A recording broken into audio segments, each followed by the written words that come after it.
Hello everyone, कैसे हैं आप लोग। उम्मीद करती हूँ आप लोग सब लोग बहुत अच्छे होंगे। आज का व्लॉग मैंने सुबह से ही स्टार्ट कर दिया है। बस अभी नहा धोकर आई हूँ और भगवान शिव जी को जल उनको चढ़ाती हूँ सबसे पहले आने के बाद। और आज क्या हुआ, जो माली अंकल फूल देकर जाते हैं काफ़ी लेट देकर गए थे। वैसे तो मम्मी पूजा करते वक्त चढ़ा देती हैं, तो आज लेट आया था तो मैंने फिर बाद में जब मैं पूजा करती हूँ मैं चढ़ा देती हूँ, और सौरभ पूजा किए तो वो चढ़ा देते हैं, या जैसे कोई पूजा नहीं किया और फूल अगर लेट आ रहे हैं तब जो चढ़ा देते हैं, मतलब जैसे जब भी आए। तो बस बेलपत्र, फूल, माला वगैरह होती है उसमें। और इसके बाद मैं स्टार्ट करने वाली हूँ रामायण का पाठ, 5 दोहे। तो इसके लिए दिया जलाना होता है। दिया ऑलरेडी जल रहा है तो मैंने उसमें क्या किया, थोड़ा सा घी और डाल दिया है, जिससे कि वो ऐसा ना हो कि बीच में ही बुझ जाए। और मतलब ऐसा पहले से अगर जलता हुआ हो तो मैं उसमें घी डाल देती हूँ और उसी से ही फिर कंटिन्यू कर लेती हूँ। तो बस जल्दी से दोहे पढ़ने के बाद, महामृत्युंजय का जाप करने के बाद आ जाऊँगी मैं किचन में। और आज किचन में मम्मी ने बनाया है, देखिए कितना डिलीशियस पोहा। आपको पता ही है मम्मी का हाथ का पोहा ज़बरदस्त होता है। तो बस चाय बना ली है मैंने मम्मी के लिए भी और अपने लिए भी। मम्मी से मैंने पूछा, मम्मी बोली ठीक है थोड़ी सी पीऊँगी मैं, तो चलो मैंने उनके लिए बना दी है, साथ में ले लूँगी मैं पोहा। और ये पोहा और चाय का कॉम्बिनेशन तो यार मुझे मतलब उस दिन बन जाता है मस्त। चाय और पोहा कॉम्बिनेशन हमारे एमपी में वैसे भी बहुत ज़्यादा फेमस है। इंदौर में पोहा जलेबी बहुत ज़्यादा खाया जाता है। तो पोहे में बस ऊपर से थोड़ी सी कच्ची प्याज और नमकीन डाल ली है, तो इससे और अच्छा टेस्ट आ जाता है। बस इतना करने के बाद नन्नू भी सोकर उठ चुकी है, तो उसको ब्रश व्रश करा दे रही हूँ मैं।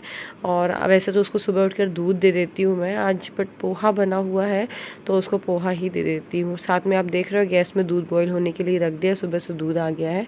आज मैंने सोचा सुबह जो जो मैं लंच में बना रही हूँ, आज सब चीज़ की रेसिपी आपसे शेयर करते हैं। तो ये आज मैं मिक्स दाल बना रही हूँ। तो धो करके पानी डाल करके कुकर लगा देते हैं, नमक और हल्दी डाल करके। साइड में आप देख रहे हो वो कच्चे आम उबल रहे हैं, पना आज बनाने वाले हैं हम लोग।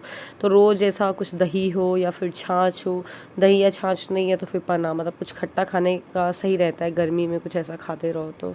यार दूध भी बॉईल हो चुका था, मैंने दाल का कुकर लगा दिया है। अब साथ के साथ मैं आटा गूँथ देती हूँ। सब्ज़ी मम्मी काट रही हैं, भिंडी की सब्ज़ी। तो ऐसा होता है ना, मम्मी से चॉप वगैरह कर देती हैं, बस फ्राई करने का काम रह जाता है, तो बहुत फटाफट हो जाता है किचन का काम। मुझसे कई लोग पूछते हैं कि आपको कितना टाइम लगता है। मुझे हार्डली 1 से सवा घंटे आप मान लीजिए एवरीथिंग, मतलब कि क्लीनिंग तक की करने में लगते हैं। खाना बनाने से लेकर, रोटी सेकने से लेकर, पूरी किचन की क्लीनिंग करने तक की सवा घंटे का काम लगता है मुझे सुबह से सब्ज़ी रोटी बनाने के बाद। और यहाँ पर भिंडी मैंने मम्मी ने काट दी थी तो मैंने साथ में फ्राई कर ली है, मतलब भिंडी दो प्याजा टाइप बना रही हूँ आप समझ लो। और साथ में एक अरबी की सब्ज़ी बनाने वाली हूँ। तो अरबी बहुत कम थी, ये बॉईल कर ही रही थी, तो आलू भी बॉईल कर ले रही हूँ 2-3, क्योंकि आलू ऐसे हैं बॉईल करके फ्रिज में रखे रहेंगे तो रात को शाम को कुछ एक्स्ट्रा बनाना है तो बना मतलब काम आ जाएंगे। तो यहाँ भिंडी भी भून चुकी, बहुत ही कम तेल में भूनी है, डीप फ्राई नहीं किए, बिल्कुल हल्के से तेल में। और बस उसमें थोड़ा सा मैं उसी पैन में प्याज भी भून लूँगी। थोड़ा सा तेल कम लग रहा था तो मैंने थोड़ा सा तेल और डाल लिया है। और ये जो पैन है ज़बरदस्त लग रहा है, आज तो मैंने पूरा खाना इसी में ही बनाया है। जब तक वो प्याज भून रही है साइड में यहाँ पर मैंने सब्ज़ी की ग्रेवी बनाने, मतलब मसाला बनाने के लिए इसी का मैंने प्याज को भी कट कर लिया है। तो बस यहाँ पर अब जल्दी से सब्ज़ी बनाने लग जाएंगे कि भिंडी और प्याज दोनों भून चुका है। जो भिंडी होती है वो वैसे अजवाइन से फ्राई करी जाती है, तो मैंने वही किया है। थोड़ा सा तेल में अजवाइन डाल करके जल्दी से प्याज और लहसुन को फ्राई कर ले रहे हैं। और जब प्याज अच्छे से भुन जाएगी तो फिर इसमें मसाले डालेंगे। जो पना के लिए मैंने कच्चा आम बॉईल कर रही हूँ ना, उसको चाहो तो आप कुकर में ही बॉईल कर सकते हो, बट क्योंकि पैन वगैरह में ऐसे भगोने वगैरह पे उबालो ना तो बहुत टाइम लगता है, इसलिए आपने देखा मैंने उसको ढक दिया कि जल्दी से हो जाए। और ये यहाँ पर प्याज हो चुकी थी, जल्दी से हल्दी और धनिया पाउडर डाल करके जो भिंडी और प्याज हमने भुनी थी ना वो डाल दिया है। और नमक, काला नमक और सफ़ेद नमक दोनों डालने के बाद बस इसको मिक्स कर देंगे और ढक के धीमी आंच में रख देंगे तो ये पकती रहेगी। अब मेरा जो बीच वाला बर्नर है वो भी खाली हो गया था, तो मैंने सब्ज़ी उसमें डाल दी है और थोड़े से बड़े बड़े काट करके टमाटर ऐसे बीच में ढक दिए हैं जब तक वो पकती रहेगी। और इस बड़ी वाले बर्नर पे, जिसकी फ्लेम बहुत ज़्यादा है, इसमें रोटी बना लेते हैं, क्योंकि रोटी बनाने में ना गैस का जो फ्लेम है वो बहुत ज़्यादा मतलब इम्पॉर्टेंट रोल प्ले करता है बोलना चाहिए। अगर फ्लेम अच्छी नहीं है तो आपकी रोटी फूलती ही नहीं है। तो बढ़िया मीडियम फ्लेम पे बढ़िया तवा जब अच्छे से गर्म हो जाए ना, क्योंकि हमारा तवा बहुत हैवी है, तो गर्म होने के बाद फिर मस्त वाली रोटियाँ बनती बनती है।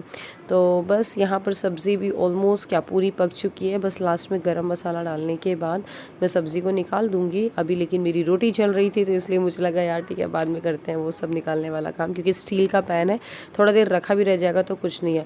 लोहे वोहे की कढ़ाई में जैसे बना हो ना तो तुरंत निकालना पड़ जाता है, ये होता है। तो बस ये बढ़िया गरम गरम रोटियाँ फूलती जा रही हैं। तो ना खाना बना कर रख लो ना तो ये टेंशन नहीं होती, जब कभी कोई भी आया तो बढ़िया खाना रेडी है, खा लो। और फिर दूसरी चीज़ क्या है, नन्नू की ऑनलाइन क्लास होती है तो कोशिश ये रहती है कि उसके पहले बन जाए खाना, तो सही रहता है। वैसे आज सैटरडे है तो आज उसकी क्लास नहीं है, आज पेरेंट टीचर मीटिंग है तो काफ़ी लेट है, 1 बजे करीब से है, तो वो मैं आराम से कर लूँगी। अभी तो हार्डली 11 ही बज रहा होगा मेरे ख्याल से टाइम। भिंडी भी पक चुकी थी, अब जल्दी से उसी पैन को जल्दी से साफ़ कर लिया। ये पैन बहुत जल्दी साफ़ हो जाता है, वो जो स्कॉच ब्राइट का ग्रीन वाला स्क्रबर आता है ना, बस उसी को ही फेर दो, बहुत फटाफट क्लीन हो जाता है। थोड़ा सा अगर जम भी गया है ना, पानी में भिगो कर रख दो फिर धो लो, बहुत ईजिली धुल जाता है। तो यहाँ पर अरबी भी उबल चुकी है, अरबी को बहुत ज़्यादा उबाला नहीं जाता है वरना वो बिल्कुल चिपकती है एक दूसरे से। तो इसको मैं बस छोटे छोटे पीसेस में काट लूँगी, इसको भी अजवाइन के साथ फ्राई किया जाता है।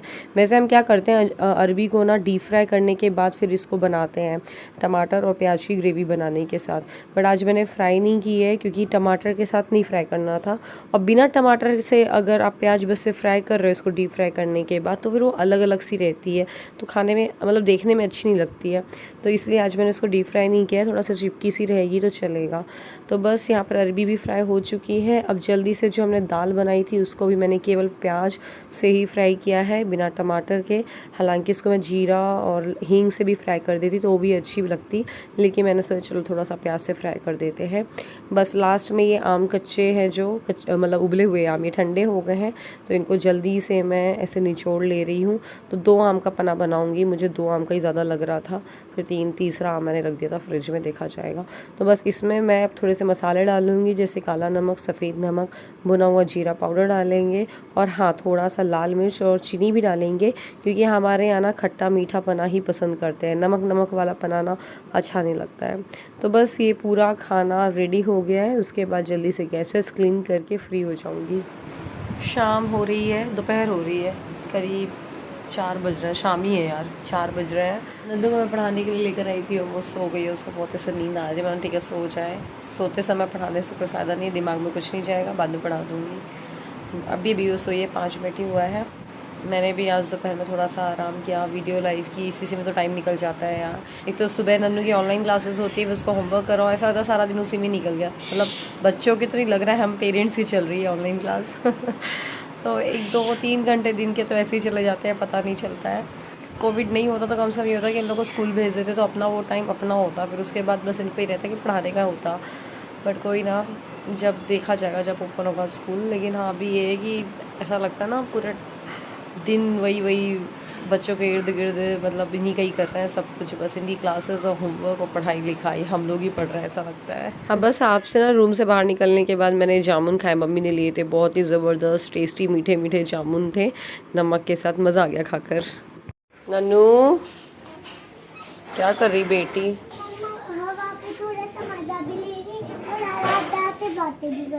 अच्छा वॉक कर रही है राध्या, आप यहीं रहना, घर के बाहर नहीं जाना, ठीक है? मैं यहीं पे खड़ी रहूंगी। जामुन खा लिया, टांग दिखाओ। हाँ चलो को बम कर दे, सो क्यूटी है मेरी नन्नू। मम्मा भी सो गई थी, मम्मा भी उठ गई, नन्नू भी उठ गई। 7:30 हो रहा है। क्यों सोमा बुआ क्यों बुलाना है? ओह माय गॉड, अच्छा खाने बनाने वाला मम्मा थक जाती है इसलिए। बस अब नन्नू को मैं जल्दी से उसको हाथ मुंह धुला करके उससे कपड़े चेंज कर दिए हैं, तो काइंड ऑफ मतलब रात को सोने के लिए उसको तैयार कर दिया, सॉफ्ट से कपड़े पहना दिए हैं। और मुझे एक्चुअली उसको पढ़ाने भी बैठाना है और कोम कर दे रही हूँ क्योंकि उसके बाल बहुत बड़े हो रहे हैं ना, और ऐसे उसके ऊपर पोनी टेल ही अच्छी लगती है, बस खुले बाल तो बिल्कुल अच्छे नहीं लगते, और पोनी टेल बहुत क्यूट लगती है ना। मैं सोचती हूँ कई बार कि इसका हेयर कट करूँ, फिर मुझे लगता है चलो यार ऐसे पोनी टेल ही करते हैं, वो ज़्यादा अच्छी लग रही है, बहुत क्यूट लगती है। फिर बस इसके बाद मैं उसको थोड़ा देर पढ़ाऊँगी, फिर वैसे भी डिनर विनर का टाइम हो जाएगा, तो फिर बस फिर मैं आपसे डायरेक्ट शायद मिलूँगी कल ही। Hello everyone.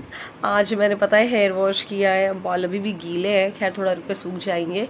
खाना वाना खा करके फ्री हुई हूँ और मैंने सोचा चलो आपसे बात कर लेते हैं। और कुछ सवाल है जो कि आप लोगों ने पूछे हैं मेरी फर्स्ट डिलीवरी बोल लीजिए या प्रेगनेंसी से रिलेटेड, तो चलिए मैं जल्दी से इनके आंसर कर देती हूँ। पहला सवाल है जो रितु साहू ने पूछा कि दीदी आपकी नॉर्मल डिलीवरी हुई थी क्या नन्नू के टाइम पे? नन्नू के टाइम पे सी सेक्शन हुआ था। रीज़न ये था कि नन्नू के टाइम पे मेरी ड्यू डेट थी 22 दिसंबर की और मुझे पेन ही नहीं आए थे। 22 दिसंबर तक ही हमने वेट किया, 23 दिसंबर तक को भी इनफैक्ट हमने वेट किया। 23 दिसंबर तक की कोई भी पेन नहीं आया, तो 23 को हम लोग शाम को जाकर खुद ही एडमिट हो गई मैं। फिर 24 को सी सेक्शन हुआ। उन्होंने पेन इंड्यूस करने की कोशिश की, देने की, आर्टिफिशियल पेन देने की कोशिश की, बट वो कुछ फ़र्क नहीं पड़ा उससे। तो फाइनली मुझे सी सेक्शन के साथ जाना पड़ा। फिर ज़्यादा देर तक की बेबी को रखना भी, जब आपका वो हो जाता है ना, पूरा टाइम हो जाता है, फिर उससे ज़्यादा नहीं रखना चाहिए बेबी को, वरना बेबी पे भी असर पड़ता है, वाटर लेवल वगैरह कम हो जाता है। ये सब चीज़ें सोच करके फिर हमने सी सेक्शन कर लिया था। और कई लोग पूछते हैं कि नेक्स्ट डिलीवरी जो आज की होगी आप क्या चाहती हो, सी सेक्शन हो कि नॉर्मल हो? मैं कुछ नहीं चाहती हूँ, जो हो बस बच्चा अच्छा रहे, मैं अच्छी रहूँ। बट आजकल क्या होता है ना, अगर आपकी फर्स्ट प्रेगनेंसी सी सेक्शन है तो सेकेंड प्रेगनेंसी में बहुत रेयर ही होता है कि चांस लें डॉक्टर, क्योंकि आपको जब प्रेशर लगाते हो तो पहले वाले जो स्टिचेस हैं उन पे थोड़ा सा डर रहता है, उनका खुलने वुलने का ऐसा बोला जाता है। बट अगेन ठीक है, मेरे ऊपर कुछ नहीं है, जैसा डॉक्टर बोलेगी वैसे करेंगे। अब एंड टाइम पे डिसाइड होगा, राइट? अभी कुछ नहीं कर सकते हैं। और ना एक दूसरा सवाल पारुल शर्मा ने पूछा है कि सी सेक्शन के बाद नन्नू नहीं करो धम, कब सेकेंड बेबी प्लान करना चाहिए? तो देखिए, जब नन्नू हुई थी तो जो मेरी गायनिक थी इंदौर की थी, तो उन्होंने ये बोला था कि 3 साल का एटलीस्ट गैप करना, क्योंकि आपको बॉडी को हील होने में टाइम लगता है और सी सेक्शन के बाद इतनी जल्दी प्रिपेयर नहीं होती है बॉडी। इसलिए मैंने 3 का तो रखा ही है। 4 साल, नन्नू 4.5 साल की हो गई है, तो इतना तो गैप ज़रूरी है सी सेक्शन के बाद। कुछ सवाल थे, मैंने सोचा इनके ना सामने बैठ के ही आंसर करने पड़ेंगे, क्योंकि ऐसे सवाल है ना, इनको हम रिप्लाई में मतलब आंसर नहीं कर सकते लिख करके, इनको हमें बैठ के ही ऐसे देना पड़ेगा आंसर। तो बस यही था आज का व्लॉग। चलिए फिर मिलते हैं अगले व्लॉग में, तब तक के लिए बाय बाय, अपना ध्यान रखिएगा।